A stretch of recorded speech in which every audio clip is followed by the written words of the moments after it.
So welcome back to another Into the Emerald Dream card review. Today we've got, I think, 10 new cards, including two pretty sick new legendaries like this one, the Wild God for Hunter. This is Goldrin. It is a 9 mana, 9/9 beast with Rush, and friendly beasts deal double damage, which that's actually, to me, a pretty scary line of text, because essentially anytime you stick a board full of beasts at all, they can go face, or theoretically if you have any charging beasts as well, a la Huffer for instance, then Goldrin can be a pretty crazy like damage output threat to face. So this is not necessarily just like a rush enabler. Obviously Goldrin itself has rush. Like, yes, this could hit something for 18 if you need to clear up your opponent's Ceaseless Expanse. You absolutely can with Goldrin.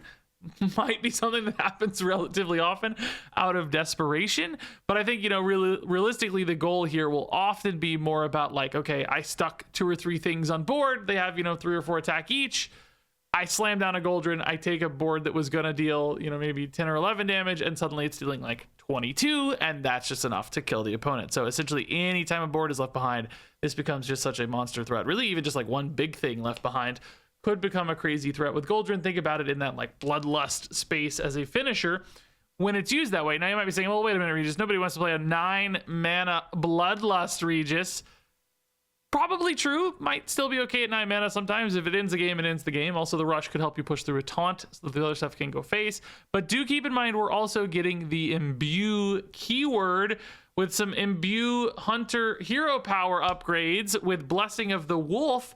This gives a random beast in your hand +1 attack, and it costs 1 less. But remember, this upgrades every time you imbue. These numbers go up, so they go 2 less, 3 less, 4 less, 5 less. There are definitely going to be some scenarios where your Goldrin has been discounted by potentially like 4 or 5 mana, and then your Goldrin's only going to cost 4 or 5 or 6 or something, right? Where it's much more in that Bloodlust space, comes down much earlier, can play it alongside other things. So, maybe some mana left over to equip a weapon or, spell to deal some damage, etc. To add in for those lethal pushes. And I do think all of that makes Goldrin a really interesting kind of big beast payoff for the Imbue hero power, because it just packs this threat and this lethality, kind of always keeps your opponent on their toes, because any board that is left behind is just such a threat at that stage. Now, does that mean Goldrin's fate is tied to the Imbue deck being a success? Maybe. I do see a little more struggle for this when you're thinking about it as a full-on 9 cost card. There are other ways, though, of course, to cheat big beasts into play. We've historically had lots of big beast discounts floating around in Hunter, so perhaps even if it's not Imbue, there might be other ways this card becomes more relevant. So it does need help. I don't think this is a card you want to play as a standalone thing for 9, but that's often true for a lot of big cards, especially in Hunter. They often need ways to be cheated, ways to kind of abuse some cost discounts to make them worth it. And I think that leaves Goldrin actually still in a pretty good spot. I think this is just scary enough that it's worth it. We didn't even really talk about, the fact that this can be used as an enabler for trades, take a bunch of little 1/1s or 2/2s and help you trade into boards with Rush minions, which we're going to see even more Rush stuff for Hunter in our next card. We've also already seen some Rush stuff teased for Hunter. Satisfy your curiosity. The Umbra Claw. So like, yes, the Umbra Claw hits for 10 with Goldrin. Like, yeah, okay, those moments will happen, but I don't really think that's what you're excited about. So I'm thinking about this mostly as a finisher face damage sort of card, because that's probably what you need it to be when it's this expensive. I do think it has those opportunities though. All right, so moving on to that next Hunter card. This is Grace of the Great Wolf, once again featuring Goldrin. Looking a little goofier to me, but still pretty cool. This is a 4 mana spell. It's choose one. Remember, other classes are getting choose one cards this time around, which is going to be relevant later in the review. You got 2 options here: deal 4 to the enemy hero, or summon 2 3/2 wolves with Rush. And I think that's okay. This card has left me a little bit underwhelmed. Like, deal 4 for 4 is not efficient from a damage output standpoint. Like, in desperation, sometimes it's fine. You just need 4 damage. You got this in hand, like, okay, sure, it serves that purpose. But these days, we're often seeing even 2 mana stuff that's dealing 4, at least in other classes. The 3/2 wolves with Rush Again, like, it's solid. I think that's the better option of these two. That still feels relatively efficient. But at the same time, in this era of Hearthstone, it really doesn't feel that great to me. Like, I don't know, they could almost be 3/3s in my mind, so they like value trade a little bit. It's not that different looking than something like a flanking strike, you know, like, it's kind of deal 3 and some of the 3/3. This is a little more immediacy because they both have rush, but it just doesn't feel like this has really advanced things that far from other 4-mana hunter stuff in the past that had similar sorts of vibes. So I don't know, this is, you know, it's okay. It's fine on turn 4. I think it falls off incredibly hard past turn 4 with the 3/2 rush in particular. Like, those just don't compete past turn 4 at all. And honestly, there might even be scenarios where you wish this deal 4 like hit an enemy minion, which sounds weird because it's like you got 6 damage with the Wolves Regis, but like taunts and stuff could kind of get in the way. Like, why not just make this deal 4 damage? Why not have a little bit of extra flexibility? It almost never matters, but like 1 out of 50 times it does. Would it have hurt for this to just have some flexibility to hit you know, enemy minions? I mean, I guess that matters a little bit when it's like randomly cast off stuff, so that, you know, if Yogg casts it or whatever, it hits the enemy hero exclusively. Like, you probably prefer that, so it's relevant, but it's just little things like that. Little things get caught on this card for me that leaves it a little underwhelming. So next up here, we have a neutral legendary spell, which is so sick. This is Shaladrassil, 7-mana nature spell. This gives you all 5 dream cards. Now, remember, the dream cards have changed a lot over the years. We can actually pull them up. I forgot to make a slide with the originals because that's not really what you care about here. But we can show the 5 dream cards today. You've got Nightmare. This one I think is the same as it used to be. Sarah Awakens is now 3 mana, deal 5 to all minions.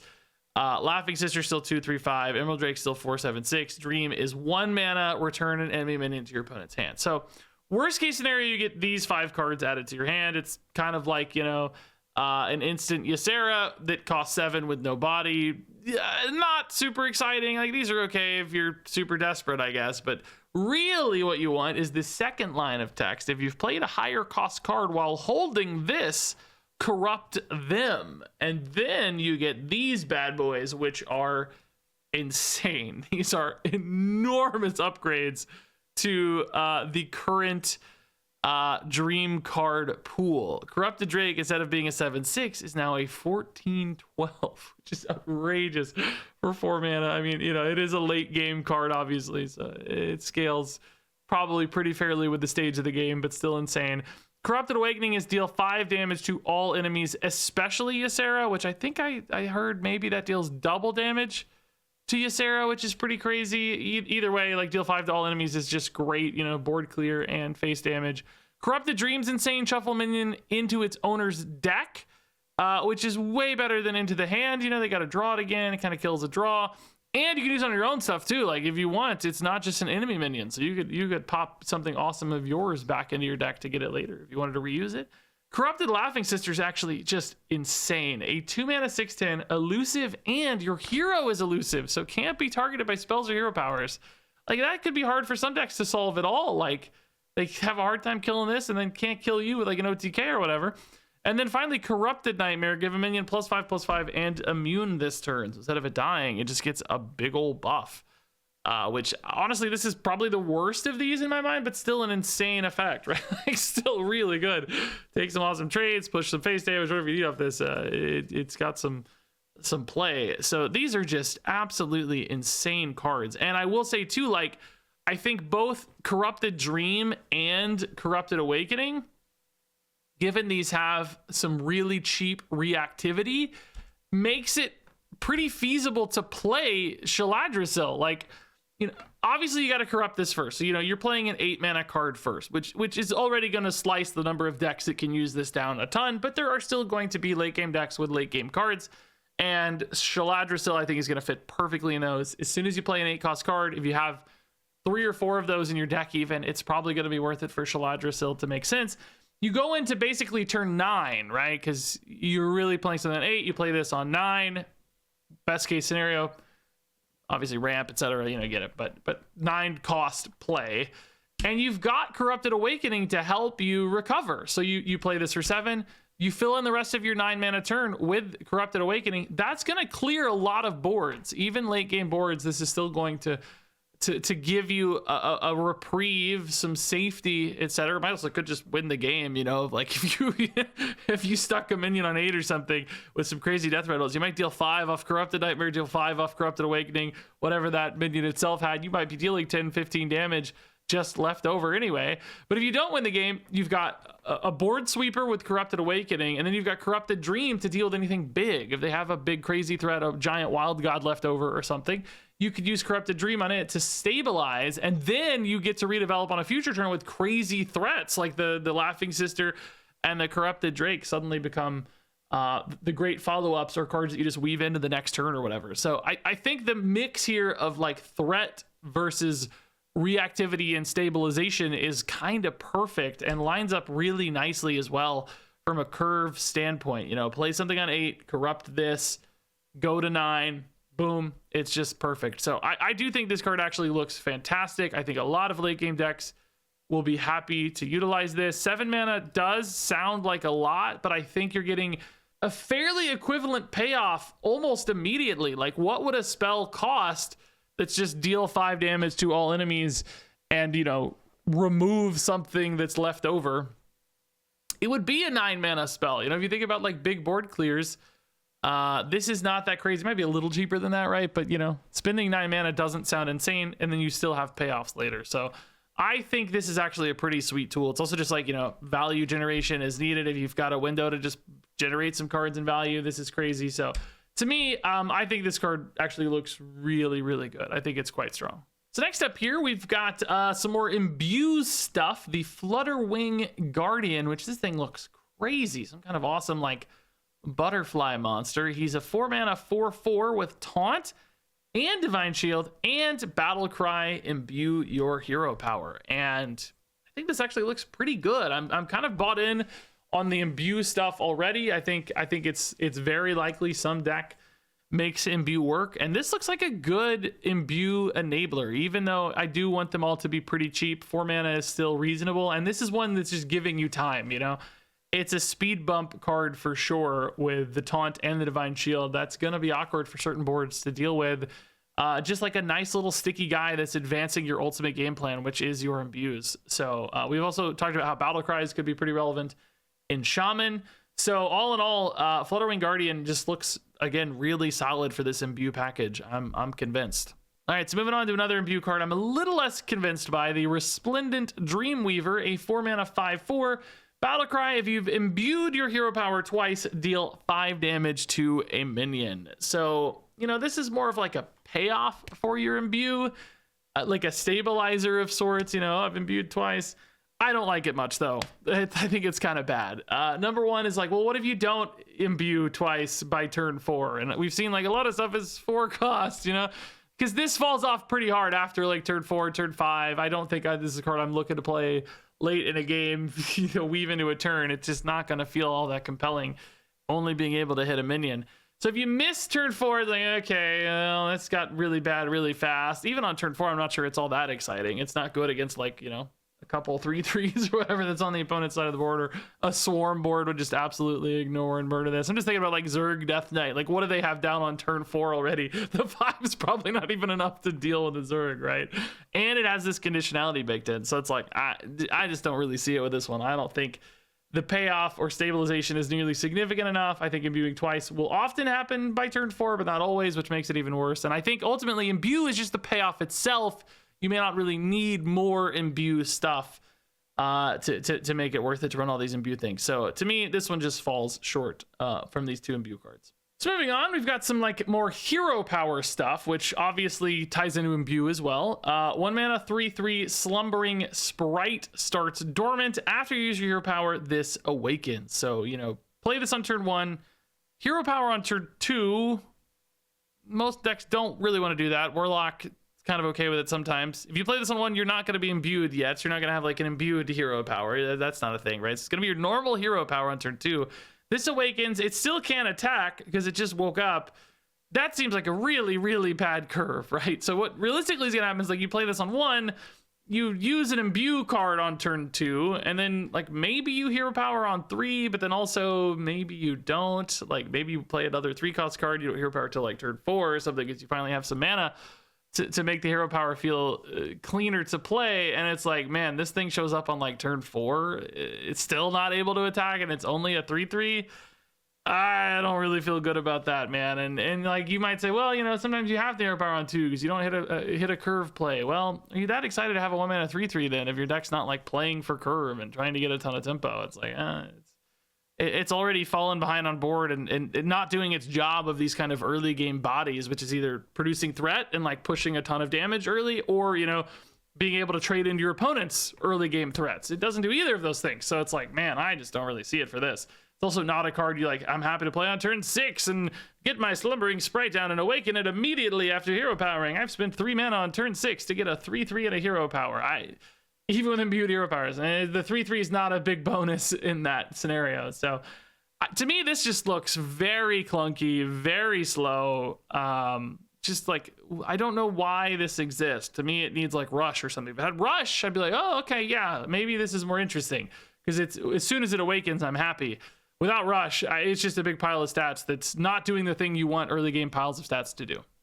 Moving on to the Bark Shield Sentinel, 2 mana 2/2, again a hero power synergy. Taunt, after you use your hero power, gain +2 health. Which again, this just looks very bad to me. On 2, it's just really bad. It's a 2/2. It never survives, but if it does, like on turn 3, you're hero powering to make it a 2/4.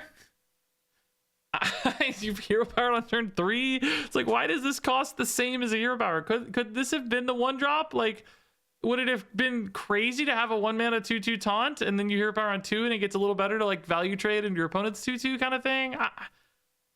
This just seems terribly bad to me. This just scales so slowly. It's awkward to start. It makes no sense to me from a mana cost standpoint. There are definitely ways to like cheese multiple hero powers out, but +2 health per turn per instance on a taunt is like it's just not good. This looks very bad. All right, so next up is the Selenic Drake. Selenic Drake? I think Selene, is that a thing? I don't know. Selenic Drake is a 4-mana 3/6 dragon with elusive, and at the end of your turn, get a random dragon. And this has major like skeletal dragon vibes. That card from maybe Ashes of Outland, I think. I'm trying to remember, man. I used to know all this stuff so well. That card was actually pretty cool in Priest back in the day. It was the 4/9 dragon with taunt, would give you a dragon at the end of the turn. I do remember being frustrated sometimes when Priest would play that. It's like, they're just getting so much stuff. And, you know, like in late game value matchups, that was really, really nice. And this does that much, much cheaper. It doesn't have taunt. Doesn't have that crazy high taunt health total to hide behind. Like, that was kind of annoying sometimes. But it does have elusive, which could make it annoying. I could definitely see this being a card that comes down on 4 and in certain matchups just kind of lingers, because it's not like one of those really annoying threats on board. You're not worried about it killing you. You know, it's just kind of lingering around for a few turns, generating a lot of stuff. We do have, of course, dragon synergies in Priest already with things like Zarimi. I don't know if this plays super well into the Zarimi game plan, which often wants to be a bit more aggressive, but you can play Zarimi as that more like combo finisher and play it a little slower, play it a little more greedy. This might allow that. And if we get any other dragon synergies in Priest, which is certainly hints at like, man, okay, getting a big old handful of dragons could be nice. Think about like the Druid card, the 3/4 taunt guy that summons more with the dragons in hand. That sort of card, but in Priest. If you have 6+ dragons in hand, you get some crazy payoff.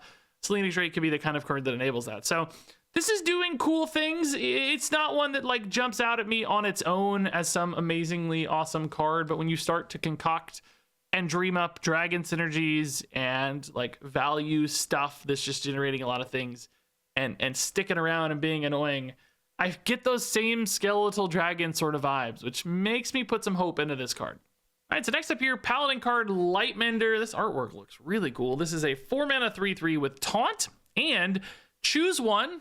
Again, another choose one card, +3 attack and divine shield, or +3 health and lifesteal. So you could end up with a 3/6 lifesteal taunt or a 6/3 divine shield taunt. Both of which feel okay to me. I do like the idea of how threatening a 6/3 Divine Shield could be. If you're ahead on board and particularly opponents kind of playing from behind a little bit, that could be a little bit tough for board-based decks to deal with. And, you're just slamming the opponent for 6 with a nice, aggressive, sticky sort of thing. Paladin's been pretty good at that these days, right? We've had a handful now of different Paladin builds that really leverage these kind of mid-game minions that are like often buffed or hand buffed. This does fit into that core pretty well, I think, and I like that it also has flexibility. We're obviously losing a lot of Paladin tools with rotation, so we can't expect the exact same kind of decks to thrive.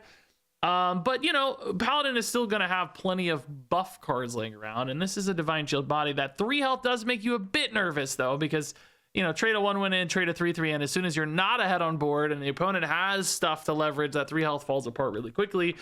And then you might say, well, okay, in those instances, I'll pivot to the taunt and play a little bit from behind. But if your deck's not really trying to do that, it's still not necessarily good for you. It's just okay. It's a backup plan. So I wonder if that would make it worth it. And ultimately, both of these do just seem a little underwhelming for 4 because there's no immediacy, there's no reactivity. So it is just kind of one of those sit it out there and pray that it works kind of cards, as opposed to being more directed in the game plan, which makes me just a tad bit nervous for this one. So I think it's okay, but might have trouble finding a home in essence. And then our final card here ties some of these together a little bit. This is Symbiosis for Druid. It's a nature spell, 1 mana. Discover a choose 1 card from another class. And what do you know? We just saw some of those. We saw a couple today. These are the ones we've seen so far. According to the news post we got for this expansion, I think all classes are going to get a choose 1 card. So we saw the Great Wolf earlier. We saw Lightmender. Remember, we got Ominous Nightmares last time in Warrior. This is that like Whirlwind. And we got Barbed Thorn and Rogue. You can kind of get the vibes that a lot of these are like general use. They just kind of work generically as useful cards, which maybe that was for something like Symbiosis, so that you weren't going to get like some hyper synergistic class thing. It's like, oh yeah, okay, I can just use a Lightmender taunt. Which doesn't make those cards better because, they're not, that doesn't change their likelihood to be included in a deck. But, it does make them relevant for this card. That said, I still don't really think any are good enough for me to like pay the 1 mana tax on this. Like, Discover is nice because, you get to pick something for a certain situation. But you're not, with 10 options in the pool, or 10 options, there's 11 classes. You're not going to get, like, if you want Barbed Thorn to clear a big threat, you're just not always going to get Barbed Thorn. Or if you need 2/3 wolves, you're not always going to get the 3/2 wolves. It's just not reliable enough. Like, you might be able to reliably say, okay, I need a threat versus I need something to deal with a board. Maybe you can rely on that a little bit more, but I don't know, man. It's like, because I ultimately, I guess you are getting, like 6 choices when you look at this, because you have 3 cards. Each of those have 2 choices. So it's kind of more than the average Discover, which is cool. But if the card quality or the synergies aren't significant enough, it's still not going to be worth it to run this, because you just rather run a card that you know what it's going to do and it plays to your deck super well. So is the bonus choice here, like the bonus agency, going to be worth it compared to just like, hey man, this card is just better for me in my deck? I don't know, dude. I don't know. It feels like one of those where it's like really good when you randomly generate this, but maybe isn't quite good enough in the deck. Now, that said, we're going to have to see more choose 1 cards. If 3 or 4 more come out and they're like busted good, this definitely gets an extra bonus. But currently the crop we have and the quality we've seen thus far does leave me, again, just a little underwhelmed on this card. All right, so that said, we are done reviewing these cards. Let's rate these from 1 to 5 stars. Goldrin is a 4-star card. Grace of the Great Wolf is a 3-star card. Shaladrassil is a 5-star card. Flutterwing Guardian is a 4-star card. Resplendent Dreamweaver is a 2-star card. Slumbering Sprite is a 1-star card. Bark Shield Sentinel is a 1-star card. Selenic Drake is a 4-star card. Lightmender is a 3-star card. Symbiosis is a 3-star card. And yeah, that's day 2 for Into the Emerald Dream. I love these Wild Gods, dude. Like, this aesthetic and like this vibe for this expansion is hitting me hard, dude. I really, really like this a lot. So enjoying seeing all these. I think we got some more cards coming tomorrow, so stay tuned for those. Share your thoughts Otherwise, down in the comments below. Thanks much, as always, for watching. And until next time, game on.